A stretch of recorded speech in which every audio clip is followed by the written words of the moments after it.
অগ্নিযুগের ছায়া। সকালবেলা ছিল ধূসর ও শীতল। অরুণ কলকাতার ভিড়ে হাঁটছিল। দ্বিতীয় বিশ্বযুদ্ধের অন্ধকার ছায়া ধীরে ধীরে শহরের প্রতিটি কোণে বিরাজমান ছিল। বাতাসে অতীতের বেদনার সুর যেন প্রতিধ্বনিত হচ্ছিল। যুদ্ধের ক্ষয়ক্ষতি, ক্ষুধার কষ্ট আর আত্মাদের প্রাণের মর্যাদা একত্রে মিলেমিশে আজকের এই শহরকে তৈরি করেছে। অরুণ এক তরুণ বীর, যিনি যুদ্ধের ভয়াবহ বাস্তবতার মাঝে মানবতার মায়া খুঁজছিল। তাঁর হৃদয়ে এক অদৃশ্য শপথ বেঁধে নিয়েছিলেন যুদ্ধের মাঝে ভালোবাসা, সাহস ও সত্যের দ্যুতি ধরে রাখতে। অরুণের ছোটবেলার স্মৃতিতে মায়ের গল্প, বাবার ত্যাগ আর গ্রাম বাংলার নীরবতা সবসময় রাঙিয়ে উঠত। তবে কলকাতায় এসে যুদ্ধের উত্তাপে সে নিজেকে এক নতুন বাস্তবতার মাঝে খুঁজে পেয়েছিল। শহরের নকশাতে ব্রিটিশ রেলপথ, ফাঁকা রাস্তা আর আকাশী উড়োজাহাজের গর্জন যেন অতীতের এক ইতিহাসের পুনরাবৃত্তি। এই কষ্টে ভরা পরিবেশে অরুণের চোখে একটি মৃদু আলো জ্বলে উঠল যখন সে প্রথমবারের মতো মালবিকা নামে এক নারীর সাথে দেখা করল। মালবিকা হাসপাতালে নার্স হিসেবে কাজ করতেন। তাঁর কোমল হাসি ও নিরলস সহানুভূতি অরুণকে মনে করিয়ে দিয়েছিল যে মানবতার মাঝে ভালোবাসা আর যত্নের শক্তি অপরাজেয়। মালবিকার সাথে অরুণের পরিচিতি শুরু হয় এক অস্থির রাতে, যখন কলকাতার এক প্রান্তে হাওয়া ও বৃষ্টির স্নিগ্ধতায় যুদ্ধের আওয়াজ কমে গিয়েছিল। হাসপাতালে হাসপাতালে ক্ষতিপীড়া পেয়েছিল শহরের মানুষ। সেই রাতে অরুণ যেন নিজের অন্তরের গভীরে লুকোনো অজানা অনুভূতির সমাহারকে মালবিকার দয়ালু চোখে দেখতে পায়। যুদ্ধের নির্জনে বেদনায় তাদের দুজনেই যেন এক অপরকে খুঁজে পেয়েছিল। এক তরুণী যিনি নিজের দেশের জন্য জীবনের সব কিছু ঝুঁকিতে ফেলে দিয়েছেন, আর এক নারী যিনি প্রাণের অঙ্গীকারে ভরা হৃদয়ে আশার আলো জ্বালাচ্ছিলেন। তবে এই শান্তির মুহূর্ত ছিল অস্থায়ী। অরুণ যখন নিজেকে সশস্ত্র দলে নিয়োজিত করল, তখন সে বুঝতে পারল যে যুদ্ধ শুধু বাহ্যিক সংঘর্ষ নয়, এ হলো মানব হৃদয়ের অন্ধকার ও আলোয় লড়াই। শহরের এক গোপন কক্ষে স্বাধীনতা আন্দোলনের গুপ্তচরদের সাথে মিলিত হয়ে অরুণ যুদ্ধের পেছনের সত্য আর ষড়যন্ত্রের দাপট ছাড়ানোর লক্ষ্যে এক গোপন অভিযান শুরু করল। এই অভিযান ছিল শুধু শত্রুকে পরাস্ত করার জন্যই নয়, বরং নিজ নিজ হৃদয়ে লুকানো দুঃখ, পাপ আর ভুল বোঝাবুঝির ভার তুলে ফেলার এক সংগ্রাম। অরুণের সাথে জড়িয়ে পড়েছিল তাঁর শৈশবের বন্ধু সুরেন্দ্র, যিনি এখন এক নিস্তব্ধ গুপ্তচর হিসেবে দেশের সুরক্ষায় নিয়োজিত। সুরেন্দ্রের চোখে ছিল এক অদম্য আত্মবিশ্বাস, কিন্তু তার মনে ছিল অতীতের এক গভীর আঘাত। এক পরিবার হারানোর বেদনাকে আঁকড়ে রেখে সে আজ যুদ্ধের মাঠে নিজের জীবন ঝুঁকিতে ফেলেছে। দুইজনের মাঝে ছিল এক গভীর বন্ধুত্ব, যা যুদ্ধের ভগ্নী জগতে একমাত্র আশার আলো হয়ে উজ্জ্বল হচ্ছিল। একদিন অরুণকে পাওয়া যায় একটি গুপ্ত বার্তা একটি উচ্চমানের ব্রিটিশ অফিসারের কাছ থেকে, যে মূলত শত্রুর গুপ্তচর বৃত্তির সঙ্গে জড়িয়ে পড়েছিল। এই বার্তায় ব্রিটিশ অফিসার জনাব স্ট্যানফোর্ড তার সন্দেহের কথা প্রকাশ করেছিলেন। যে কেউ কেউ দেশের ভেতরে গুপ্তচরের সঙ্গে যোগাযোগ রাখছে।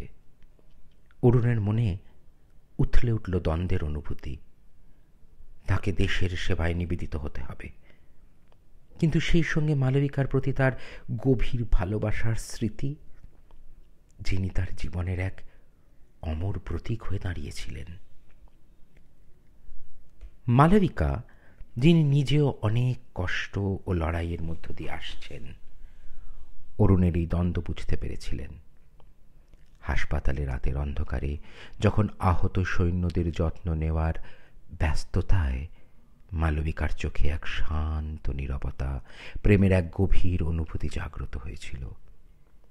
তিনি অরুণকে বারবার বলতেন, জীবনের সবচেয়ে বড় যুদ্ধ হল নিজের ভেতরের ভয় ও দ্বিধার সাথে লড়াই করা। এই শব্দগুলো অরুণের মনে এক নতুন দিশা জাগিয়ে তুলল।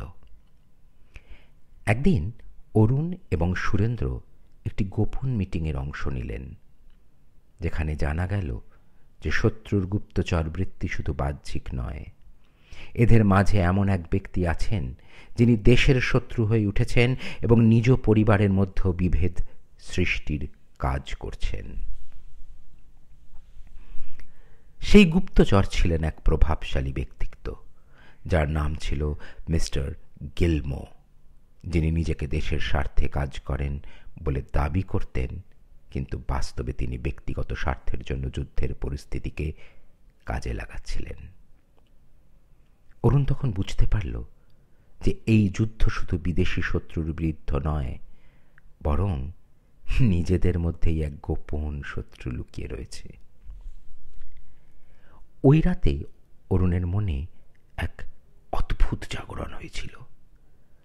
তিনি মালবিকার প্রতি তার ভালোবাসা, দেশের প্রতি তার অটল বিশ্বাস আর নিজের অতীতের স্মৃতির সাথে মিলেমিশে এক নতুন সংগ্রামের শুরুর সূচনা দেখলেন। তার সিদ্ধান্ত ছিল স্পষ্ট, সত্যকে উদ্ঘাটন করতে হবে, দেশের মানুষকে একত্রিত করতে হবে, যাতে কেউই মিস্টার গিলমোর মতো বিশ্বাসঘাতকতা ও দুর্লভ্যের শিকার না হয়। অতঃপর অরুণ ও সুরেন্দ্র নির্দিষ্ট পরিকল্পনা অনুযায়ী মিস্টার গিলমোর কার্যালয়ে প্রবেশ করে, যেখানে তারা জানতে পারেন মিস্টার গিলমোর শুধু গুপ্তচর বৃত্তির নেতা নন, তার মধ্যেই লুকিয়ে আছে এক গহীন ব্যক্তিগত ব্যথা, এক প্রান্তহীন হতাশা।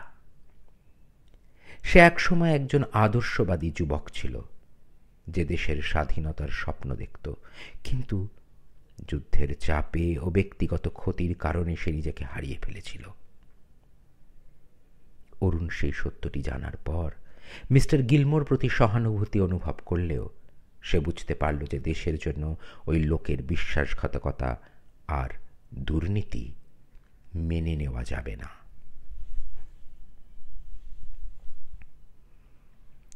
মালবিকা, যিনি এখন নিজের কর্মক্ষেত্রে দিন রাত ব্যস্ত ছিলেন, সংবাদপত্রের গল্পগুলি থেকে জানতে পারেন যে কলকাতার বিভিন্ন প্রান্তে মানুষ এখনো সেই ভয়াবহ যুদ্ধের বাস্তবতা ও হত্যাকাণ্ডের সাক্ষী হচ্ছেন। তাঁর চোখে কষ্টের অশ্রু ঝরে পড়েছিল, কিন্তু সেই সঙ্গে তার মুখে এক অদম্য দৃঢ়তা জাগ্রত হয়েছিল। মালবিকা অরুণকে বার্তা পাঠালেন, তুমি যদি সত্যের পথে থাকো তবে ভুলবে না, প্রতিটি প্রাণে ভালোবাসা আছে, প্রতিটি মানুষের মধ্যে লুকিয়ে এক অদম্য সাহস। এই বার্তা অরুণের মনে এক নতুন জ্বলজ্বলে আশার দ্বীপ জ্বালিয়ে দিল। যুদ্ধের গর্জনে যখন শহরের রাস্তাগুলোতে বোমার আওয়াজ ও আতঙ্ক বিরাজমান ছিল, তখন অরুণ এক মিশনে নিজেকে নিয়োজিত করলেন। তার মিশন ছিল শত্রুর গুপ্তচরের তথ্য সংগ্রহ করে দেশের বিভিন্ন স্থানে ছড়িয়ে থাকা স্বাধীনতা সংগ্রামী দলের কাছে পৌঁছে দেওয়া। এই পথে তিনি নানা রকম বিপদের সম্মুখীন হলেন। কিছুকাল বন্দী হয়ে পড়লেন, আবার কিছুকাল নিজের সততা ও বীরত্বের ফলে শত্রুর চোখে প্রশংসিত হলেন। প্রতিটি বিপদে মালবিকা ও সুরেন্দ্রের ভালোবাসা ও সহানুভূতি যেন তাকে জীবনের মানে খুঁজে দিতে সাহায্য করত।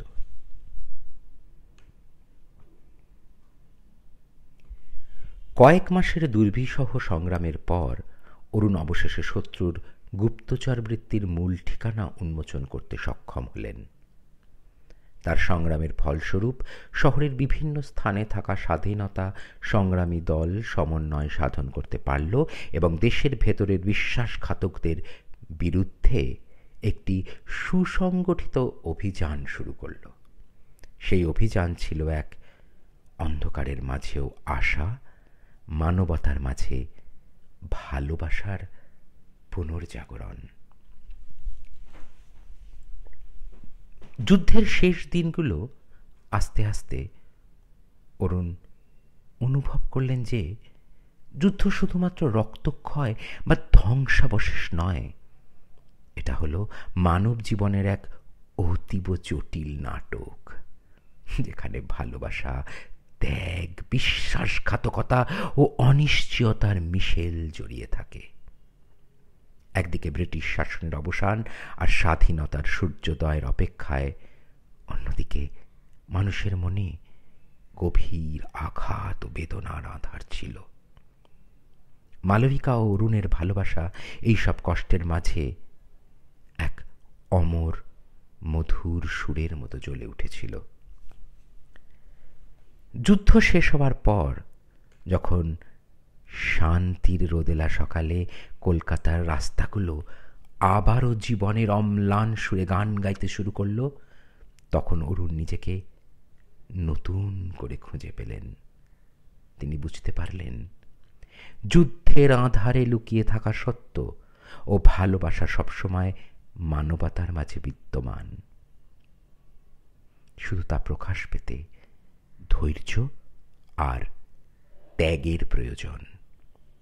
মিস্টার গিলমো, যিনি নিজেও একসময় দেশের স্বপ্ন দেখতেন, তাঁর পতনের মধ্যে দিয়ে অরুণ শিখলেন যে কোনো ক্ষতির মধ্যে দিয়ে যদি মানবিকতার চির থাকে তবে তা আবার উঠতে পারে। শহরের এক কোণে, যেখানে অবশেষে শান্তির বাতাস বইতে শুরু করেছিল, অরুণ মালবিকার হাত ধরে হাঁটলেন। তাদের চোখে ছিল অতীতের দুঃখের ছায়া, কিন্তু ভবিষ্যতের আশার দীপ জ্বলে উঠেছিল। যুদ্ধের করাল রাতে যেখানে তাঁরা মৃত্যুর মুখোমুখি হয়েছিলেন, সেই একই রাতে তাদের ভালোবাসা, বন্ধুত্ব ও মানবতার প্রতি অটল বিশ্বাস নতুন করে জীবনের অর্থ দান করেছিল। এই সংগ্রাম, এই ভালোবাসার গল্প ছিল শুধুমাত্র যুদ্ধের সময়ের নয়, এটি ছিল প্রতিটি মানুষের জীবনের এক চিরন্তন পাঠ, যে সত্য ও ভালোবাসা কখনো মরে না। এইভাবে অরুণ ও মালবিকার জীবনের প্রতিটি মুহূর্ত হয়ে উঠল এক অমর গল্প, যেখানে যুদ্ধের নিঃসঙ্গতা ও মানবিকতার অদম্য শক্তি একে অপরকে জড়িয়ে রাখে। কলকাতার ধূসর আকাশের নিচে, যেখানে একসময় বোমার আওয়াজ গুনগুন করত, এখন শুধু শান্তির সুর বাজতে শুরু করেছিল। একটি নতুন দিনের, একটি নতুন জীবনের শুরু। আর সেই জীবনের প্রতিটি শ্বাসে, প্রতিটি হৃৎস্পন্দনে ছিল যুদ্ধের সেই অমর অভিজ্ঞতা, যেখানে ভালোবাসা, বিশ্বাস আর ত্যাগ একে অপরের সাথে মিশে মানবতার ইতিহাসে এক চিরন্তন অধ্যায় হিসেবে রয়ে গেল।